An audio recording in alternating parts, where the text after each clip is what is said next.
Hi, my name is Amy Weber. I am a child therapist, a parent coach, and I am co founder of Speak, Learn, and Play in Brooklyn. Today, I am talking all about the foundation of communication, words that build and not break. So, we are talking about real communication, not the Pinterest perfect kind, but the real life kind that you use when someone is melting down over the wrong kind of mac and cheese. Our core message today is simple and powerful.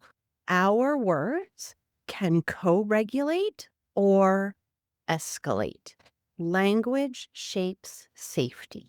And the way we speak during hard moments can either bring a child closer or accidentally push them away.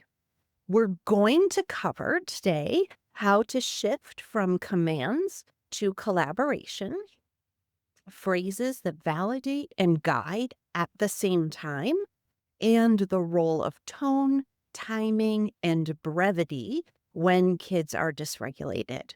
And at the end, I'm going to give you a what to say when script for those very common, very spicy parenting moments. So let's jump in. Here is the truth. Commands work great in calm moments with well regulated brains. On an empty planet with absolutely no sensory input. But in real life homes and schools, commands often sound like pressure, threat, overwhelm, shut down, especially for neurodivergent kids whose nervous systems interpret sharp language as danger signals. Kids never resist because they're defiant. They resist because they feel stressed, rushed, or misunderstood. So if we shift from commanding to collaborating, we will get a lot farther. So command energy sounds like stop it now, go get your shoes, hurry up, calm down. These words don't build safety, they spike cortisol. Collaborative energy, on the other hand, sounds like I can help you. Here is what we need to do next. Should we do it together or take it step by step? Let's solve this as a team. The brain hears, I'm not alone. This is doable. My parent is safe. Collaboration increases cooperation because it decreases threat. Kids regulate with us, not because of us. So, what are some phrases that validate and guide at the same time? Validation does not mean that you are agreeing.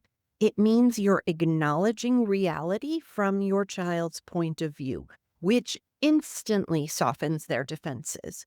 Validation is the you make sense step before the here's what we need to do step. Validation alone sounds like this is really frustrating.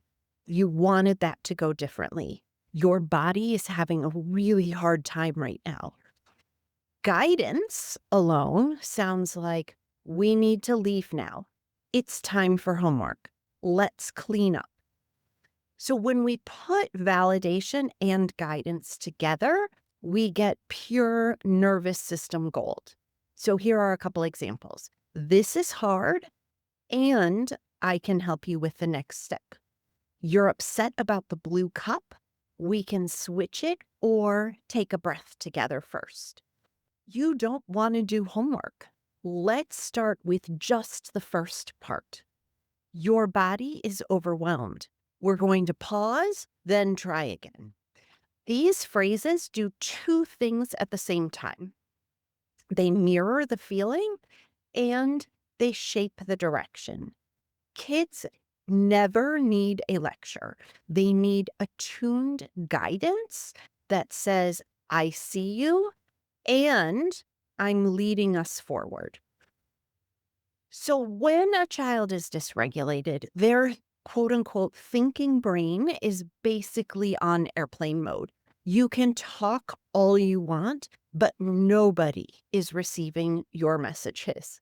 So we want to think about the three T's. Tone. Your tone is the intervention. You want to think slow, soft, and steady. Your voice should say, "You're safe," even if your inner monologue says, "Why is this happening at 6:45 a.m.?" The next thing we want to think about is timing. During escalation is never the moment for teaching, logic, lectures, lessons, life coaching. You want to save that for a car ride or for a bedtime chat. The timing rule should always be regulate first, then reason. And the last thing is brevity. Fewer words equals less threat. Stress shrinks our ability to process information that is coming in through our ears. So long explanations sound like "wah, from Charlie Brown's teacher. During dysregulation, we want to try things like "I'm here," "take a breath with me," "we'll figure this out." Short, predictable, and soothing. So, as promised, I want to end with your takeaway tool for today, which is what to say when scripts. These are super short scripts for the moments parents tell me they dread the most: refusal, frustration, and shutdown. Each script uses collaboration, validation, and a soothing tone. So when your child refuses, "No, I'm not," say, "You don't want to. I hear this. Let's do the first tiny step together. Do you want to start, or should I start and you join in?" Why does this work? You're acknowledging the feeling and creating an entry point. How about when your child is frustrated, melting down, yelling, overwhelmed? You want to say something like, "This is too much right now. I'm right here with you. Let's take one breath, then figure out the next step." Why does this work? Because you're matching the emotion without matching the intensity.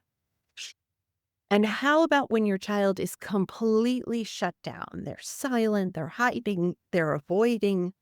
You want to say something like, "You don't have to talk. I'm just going to sit nearby so you're not alone. Your body looks really overwhelmed. We can take a break. When you're ready, we'll do the next step together." Why does it work? It removes the pressure and it rebuilds safety. So, to sum up, the words we choose shape the emotional climate of our homes and classrooms. They either open a child's nervous system or close it. They build safety or they build stress.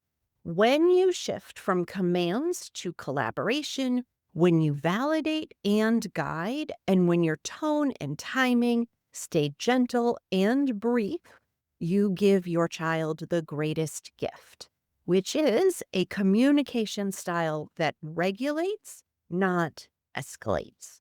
And you're not just teaching skills, you're modeling them. Your child is learning emotional language by watching yours. Thank you so much for being with me today, and I'll see you soon.